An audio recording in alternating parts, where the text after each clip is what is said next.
Hello, magandang buhay. Tara guys, gawa tayong sushi roll. Ito ang aking version.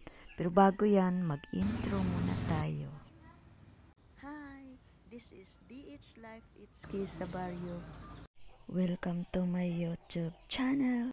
Ito guys, ang aking finished product. Simple lang to, pero masustansya, very healthy. Ginagawa namin to lagi ng aking alaga sa Hong Kong. So, nagdala din ako ng mga ingredients para gawin ko rin dito sa amin, sa pamilya ko.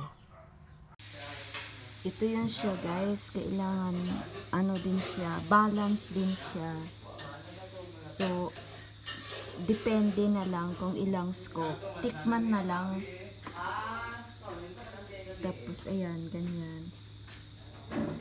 Kasi marami akong ini-scoop. So, tinansya ko na lang.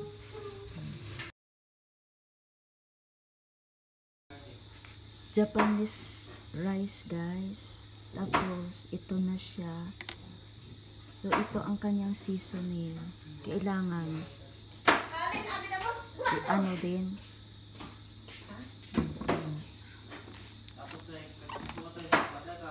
Ito ang kanyang seasoning guys. Kailangan. Tapos guys, mo siya. Press cook again. Dahil nilagyan na natin ng seasoning. Okay? So, ito ang kanyang seaweeds. Dry seaweeds. Tsaka ito. Mamaya, i-garnish sa rice. Ito lang ang aking ingredients. Crab stick. Tsaka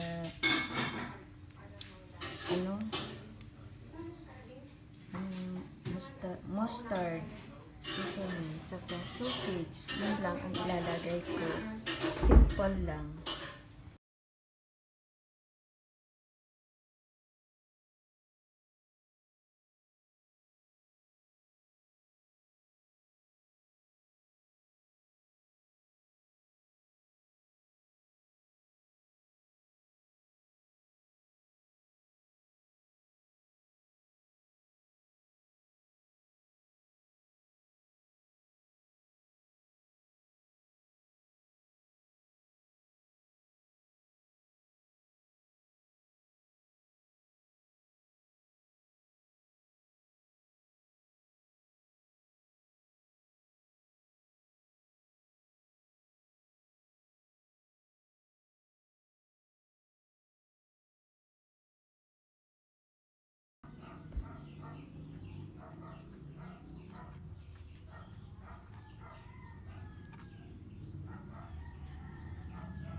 Perfect. Delicious. You want some? Masarap. Depende pa sa inyo guys kung ano pa ang gusto nyong ilagay na laman. Pwede rin yung tuna. Lagyan ng mayonnaise. Ayun. At saka fry na egg. Thank you for watching until end. Please like, subscribe. Bye-bye.